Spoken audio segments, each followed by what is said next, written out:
From our State House studio in Montgomery, I'm Todd Stacy. Welcome to Capitol Journal. It was committee day in the legislature today, as several House and Senate committees met to deliberate on legislation here on just day 3 of the legislative session. We'll start in the Senate Judiciary Committee, where a high-profile prison reform bill was debated. Senate Bill 1 from Senator April Weaver would amend the state's good time prisoner behavior statute. Current law allows Class 1 prisoners, those considered to be the least dangerous, to receive sentence reductions of 75 days for each 30 days served. Weaver's bill would change that current rate to a 30-day reduction for every 75 days served, and delay when that good time can begin accruing. Senate Democrats are concerned about potential unintended consequences, like potential riots by disgruntled inmates, or failing to reduce overcrowding, as the state has been directed to do by the federal court. During this process, I learned that Alabama has the weakest good time laws in the country. We rank number 50 among all states. We are dead last. Our laws are 2.5 times more lenient than California. They're 5.5 times more lenient than the rest of the country. And this bill is aimed at solving the problem in 2 main ways. First, it reduces the amount of good time an inmate can receive. And second, this bill prohibits an inmate from earning good time if he or she has committed a serious violation while in DOC custody. On a 10-year sentence, your bill would keep a person in jail another 865 days longer. That's over 2 years longer. And I think a lot of this needs to be cleaned up. I have a substitute. I have not given you an opportunity to read it, and I told you I would, so I'm not going to offer it here, okay? But what it does is it splits the baby with where you're going. While on a 10-year sentence, while you want to take for every 30 days and make it 30, I'm saying to make the 30 and make it, instead of 75, make it 60. Where a person would spend another 800 days in prison. With yours, they will probably spend another 215 days under my theory. The bill passed out of committee and could be voted on by the full Senate as soon as tomorrow. In the Senate Government Affairs Committee, Senator Clyde Chambliss of Prattville had 2 bills aimed at keeping Alabama's elections safe and secure. Senate Bill 9 would write the state's practice of only using paper ballots into law, and Senate Bill 10 would prohibit the use of ballot counting machines that contain modems or that can connect to the internet or Bluetooth. The committee advanced the bills to the floor. Does this affect future developments? Would this bill affect future developments of ballot marking devices and things of that nature, like if we wanted to change with technology and things of that nature? The bill does not try to limit future technology. There are a lot of advances in technology, as we know, and we need to take advantage of those at times. However, what we really want to do is to not allow modems or modem-type technology to be inside the voting machine, because we know if there's a gateway, somebody can get into it. It's our practice now through administrative code that our machines are not, cannot, and with the passage of his bill, will never have the capability of being connected to any type of internet, modem, Bluetooth, Wi-Fi, whatsoever. So I just want the public to understand that we are working hard. Senator Chambliss and his colleagues up here in the legislature are working hard to protect elections. Also in the Senate Governmental Affairs Committee, Senator Linda Coleman Madison brought her bill creating the first women's residential transition center for inmates leaving the Department of Corrections custody. There is already such a facility for men. The senator is naming it the CARE Act, standing for Clark County, Alabama Rehabilitation and Education. This will provide a place of training, housing facility, and again, support. These are women that are going to be transitioned back out into society. So they will leave not having any training at all. A lot of this is tied to jobs and things like that, so they will have that association. And I really want to applaud Pardons and Parole, Commissioner Cam Ward, on his forward thinking. And of course, this bill allows one or more. This will be the first facility. I'm hoping it won't be the last one because I'm really excited about all the positive things that's going to happen for the women there. The committee advanced the bill to the full Senate. The House Judiciary Committee had a busy slate today, as usual. Another high-profile bill dealing with fentanyl was on the agenda. House Bill 1 from State Representative Matt Simpson of Daphne would stiffen penalties for those who traffic fentanyl. What this bill will do is add mandatory minimum sentences for those convicted of trafficking fentanyl. And I want to make sure a couple of things are clear.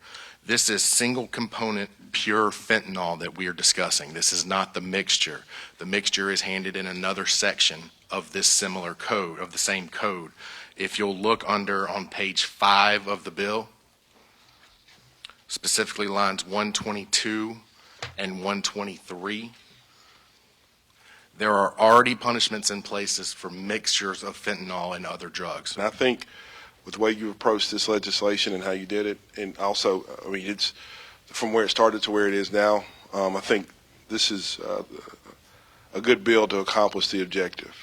And also, we also want to focus on treatment, right? I mean, I think that's the point when we're talking about somebody who's addicted to drugs, who needs help, right?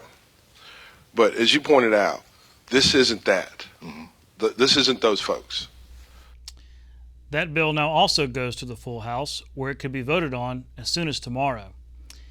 In the House Public Safety Committee, a bill to ban the holding of a cell phone while driving received a favorable support. Texting while driving is already against the law, but House Bill 8 from State Representative Randy Wood of Anniston would make it illegal to hold a cell phone to talk or to take a photo or video while driving. It would not be a violation to use Bluetooth or a similar system to talk without holding a phone, or to use a hands-free device. House Bill 8 is a driving bill, distracted driving bill. When you're talking on your phone, you're not paying attention. It's kind of like a drunk driver. When you drink a lot or you get drunk, you got both hands on the steering wheel, you're paying attention where you're going, you're trying not to speed, you're trying to keep it between the ditches so you won't be noticed by the law. But this bill here, you think it's not against the law, so they run in the ditch, they do anything in the world on it. And I know from personal experience, I had a call to Jacksonville the other day, and I go up to Jacksonville on the way up there. It's raining, I'm on the Bluetooth. Thought I was paying attention. I go 2 blocks past City Hall before I even knew it. And it's just, it happens to everybody. But that doesn't make it excusable. We need to try to be careful and watch what's going on.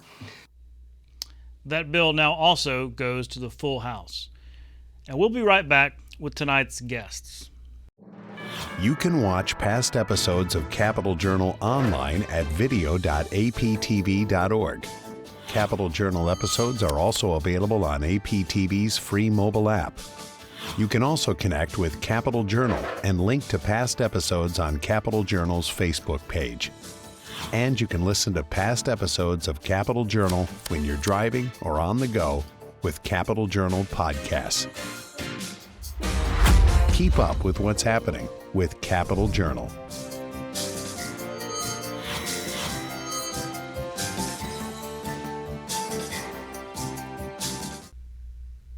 Joining me next is State Senator Andrew Jones from Center. Senator, thanks for coming on the show. Good to be with you, Todd. You have a couple of topics out there that are really of interest right now. I want to start with the grocery tax. You had legislation last year that sought to take the sales tax, state sales tax, off of groceries. It was kind of late in the session, so understandable that it really didn't get legs legislatively. But now we are in the early parts of this session, and you've talked about bringing that bill back, maybe with some changes. Where are y'all in terms of where this bill, when might we see a final bill? So I'm working with a great House sponsor, Representative Penny McClammy. We've been talking with a bunch of folks, key stakeholders across the state, Our bill is unique because it's a revenue neutral proposal, will not impact the Education Trust Fund. We've seen that revenues are great because prices of groceries are through the roof. Inflation, and so people are paying more in tax because the tax is a percentage, right, of the grocery cost. So we really want to make a difference for working class Alabamians. It's a regressive tax. It's negatively impacts working Alabamians. And, putting food on the table is kind of a primary need, and so that's why we want to address it. You talked about revenue. That's always been the bugaboo with this, going back 20 years, is that if you take sales tax away, well, that impacts revenue to the Education Trust Fund. And going back all these years, that's been the no-no. So if you're making it revenue neutral, where are you making up that revenue? So we cap the federal income tax deduction. Alabama is one of only a couple states that even allow that. We're also one of only 2 states that fully tax groceries. So both of those are kind of outliers.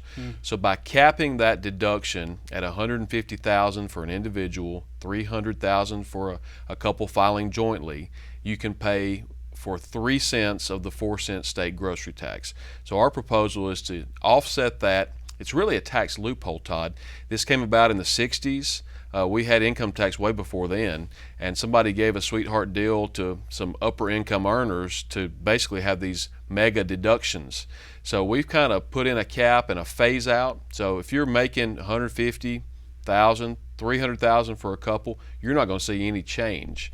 It's the phase out for those upper earners, and that would pay for 3 cents of the 4-cent state grocery tax. But wait a second now, you're a Republican. What you're saying could sound to some like a tax increase if they frame it a certain way. Are you concerned about that? Well, it's really not, because it's revenue neutral. So our goal is to end up at 0. So no grocery tax, but we're increasing this to pay for it. So I see it as a tax cut that's paid for, doesn't impact education negatively, and it's really something that the loophole should never have been put in place. And I think if you can close that loophole and use that money to help working Alabamians, that's a win-win for everybody. There's been a lot of talk about tax rebates this session. Governor put it in her budget, $400 for a single, $800 for a family. But that's one-time check, which, look, that'd be nice to get in the mail. But I've also heard some pushback on that, maybe on ideas like yours, maybe on other sort of more permanent tax relief that you'd have in perpetuity. Have you heard some of the same talk? There has been that talk. I would say, the grocery tax has been difficult because you have to pay for that amount every single year once it's gone. And right now we think due to inflation that amount is somewhere north of $600 million. So if we can figure out a way to pay for 3 cents of that, then the other 150 million or so is much more doable. It's a big ask to take $600 million every single year out of the Education Trust Fund. That just negatively impacts education. But if we can figure out a way to pay for, 3 cents of the 4 cents, then maybe that cost would be a little more doable if we wanted to pay for that. Or there may be another proposal out there for how to address that. I know there are multiple ideas floating around right now. Interesting. Well, we certainly want to keep an eye on that going forward, especially considering it's a bipartisan proposal. Like you said, you're working with Representative McClammy. Switching gears, another tax proposal, ending or maybe phasing out occupational taxes at the city and municipal level. You again had a bill last year, proposing it again this year. It was in committee, lots of debate in committee, but it made it through. Can you kind of explain what this bill does and why you want it? Sure. Well, occupational taxes are another form of regressive tax that impacts working people. A lot of folks don't realize that professionals, lawyers, doctors, business owners don't pay this in most cases. This is working class Alabamians again. Only 25 cities in the state of Alabama even have an occupational tax, okay? And there are only 7 of those 25 that are above 1%. So our bill works on bringing them all statewide down to 1% because, average median income, household income in the state of Alabama is about $53,000. That's $1,000 a year if you're paying 2%. I represent Etowah County, the highest taxed place to work in Alabama. 5 of the top 6 rates. So those are there in Etowah County, and that would cost an average household $1,000 a year. Really untenable, in my opinion. So, and to explain, so if you let's take Montgomery for example. If you live outside the city limits but work in Montgomery, you pay a tax on your income. You've hit on the other big problem, Todd, and that's that it's a form of taxation without representation. You may not live in this certain city, and you drive in to work, but you're paying that tax. And also, if you think about it, you're already contributing to the local economy. A lot of times you buy groceries there after work, you eat lunch while you're there, you buy gas when you're there. So you're already contributing to that city in many ways. But this is just another way that these places are dinging working Alabamians, basically it's a backdoor income tax. So these cities that have occupational taxes, they clearly depend on that for providing city services. Some city services of which out of town workers take advantage of. What do you say to those cities who say, look, we need this revenue in order to have basic operations? I'd say that 430, 440 some odd other cities in the state of Alabama have found a way to do it without occupational taxes. So why do these 25 need it? And why do those 7 need it to such an extreme level that it's 2% in many cases in these cities? That's where I would come at with that. So, and it's not just the rates, Todd. There are other issues. People who, first responders who came into Lee County after the tornadoes there in 2019, the rural electric linemen were sent occupational tax bills. They had come in to the aid of the people of Lee County. They got billed in the mail. We have people who are working from home a couple days a week, and Birmingham is not rebating, in many cases, their occupational tax for the days that they're not even working in the city of Birmingham, just because their company happens to be headquartered there. Another extreme example, I'll give you a tow truck driving company in Etowah County. They have to keep up with all the calls that are run in the 5 cities with occupational tax and how many hours they've spent in each city, and then figure out a way to remit occupational tax to those cities for the time that their people worked in each one, not taking into account the other 6 that don't have it. So it's really kind of bureaucracy and red tape to its extreme. So addressing those issues are part of the bill as well. Interesting. Well, we're out of time. It's interesting that it's always tax policy that ends up being the most delicate and controversial. So we'll certainly be watching these bills going forward. Senator Andrew Jones, thanks for coming on the show. Thank you, Todd. Good to be with you. We'll be right back. You're watching Alabama Public Television.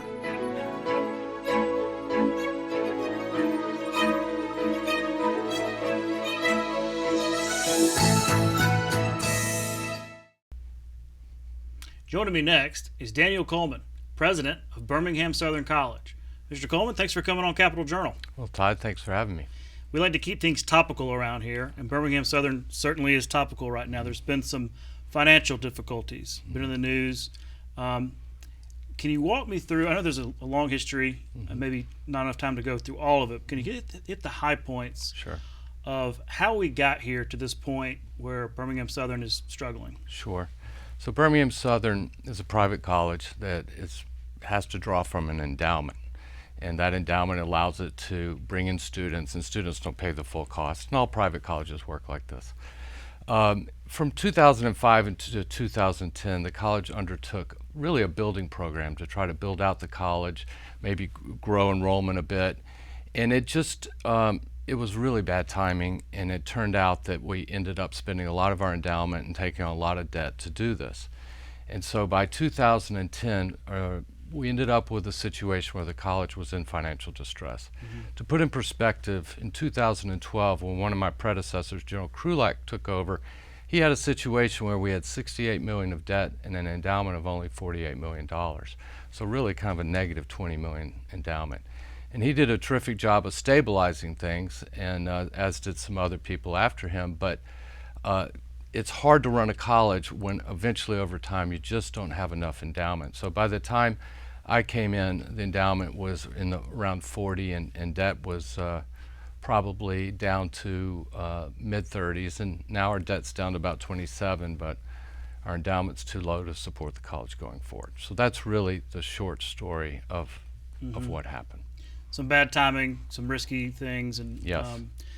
Well, we're hearing a lot about that in the news actually these days. Yes. But you're here at the legislature. You're asking for some help. Yes. From the state, $30 million to be put, kind of stabilize Birmingham Southern. But that's not all. It's Jefferson County, a certain amount from them, Birmingham City. So all this to stabilize the college. What's been your pitch to lawmakers as you've been down here? Well, there are two pitches. First, there's a pitch as to why that amount. We want enough money to make sure we never come back. We're a private institution. We understand that this is a one-time investment. We're not looking to be a public institution to keep coming back every year. That's not our purpose. But we do need enough money so everyone has confidence we're going to make it. Now, this amount of money allows us to operate for the next 3 years while we build our endowment. We have $45 million in pledges toward our endowment. We need to get this to the 150 to 200 range, which I think we can do over the next 3 years, especially with support from the state. Well, the question is, okay, that's the amount, but why? Well, Birmingham Southern's a wonderful college, but that may not be enough for lawmakers. I think the best way to frame it for many lawmakers is let's compare it to other investments the state makes, investments into, for example, economic development. Birmingham Southern provides about $97 million a year to the state in economic development every year after year after year. It's not speculative in that we're not trying to attract a new business here. We know this is what it provides. On top of that, its alumni provide about $211 million additional in economic impact. Although we're a private college and a liberal arts college, about 57% of our alumni stay here in Alabama. And so what I would suggest to lawmakers is compare us to other economic development opportunities. Compare this investment and what it can mean for Central Alabama, for the whole state, and what it means to keep a lot of our best students in state. And these students, a lot of them go on to Alabama Law School, UAB Med School, Cumberland or Auburn grad schools. I think it's just a really good investment from an economic point of view. Now, of course, there are plenty of folks that don't agree with this, that see it as a bailout. Why should the state be bailing out a private institution? I'm sure you're hearing that as you go on meeting to meeting. What's your response to that? Sure. To some extent, it is a bailout. We need help to turn it around. But from that point of view, we understand that if the state gives us money, we can have certain milestones we have to meet. If we don't, just like with any economic development grant, if we don't meet certain milestones, the state can claw it back. So I think that's one way to approach it. But the other thing I would say is the state invests in private institutions all the time, including private colleges, high schools, and the state just has to decide if it's in the public good or not. And I try to make the case that this is really in the public good of the state, and I want to assure lawmakers and other people that this investment will be taken care of, and we'll make sure that we turn this college around and the college can keep doing for the next 150 years what it's been doing for the last 150. Certainly a huge part of that community up there, and I've heard a lot of rallying from the Birmingham delegation. So it wasn't in the governor's budget, the governor's proposed budget. There was no money for BSC. But that's not the final budget. It goes through the legislative process. Have your conversations with lawmakers, what's the feedback been? Has it been positive? I would say it's been positive. I would say that it's improving. I think the more we make our case, the better the feedback is. We understand this is an unusual ask, but we also understand it's an unusual investment. And I think that many lawmakers are beginning to see it that way, and I'm hopeful that we can make progress over the next few weeks. You talked about fundraising. I mean, look, I've got plenty of friends that graduated from Birmingham Southern, and I'm thinking about alumni. Are they starting to say, we contribute and fundraise and say, hey, we need to save our college. This is our alma mater. We've got great alumni who are really loyal. In particular, a lot of alumni will come up to me and say, this college changed my life. So they're there for us, and I would say right now what they're doing is they're calling their senators and representatives like we've asked. The first $45 million or so that we have pledged, that was done with a relatively quiet, small campaign. Now our situation is very public. If we get funding from the state, we're going to go out to all 17,000 of our loyal alumni and see if we can stabilize this college once and for all. Are you hearing that from lawmakers too? Like, hey, if we're going to buy in, we want the alumni to buy in. We want others to buy in. I've heard some of that. It hasn't been a key topic for the meetings I've had recently, but I've heard that. Yeah. And of course, if we have clawbacks, that would be implied that the only way we would get to keep the money is if other people bought in. Yeah. Well, we're out of time, but thank you for coming and explaining some of these issues to me. I know when I learn something, I feel like our audience is learning something. So I really appreciate your time. Daniel Coleman, President of Birmingham Southern College. Thank you very much, Todd. We'll be right back. You can watch past episodes of Capital Journal online anytime at Alabama Public Television's website, aptv.org. Click on the Online Video tab on the main page. You can also connect with Capital Journal and link to past episodes on Capital Journal's Facebook page. That's our show for tonight. Thanks for watching. We'll be back tomorrow night at 10:30 for more coverage of the legislative session right here on Alabama Public Television. For our Capital Journal team, I'm Todd Stacy. We'll see you next time.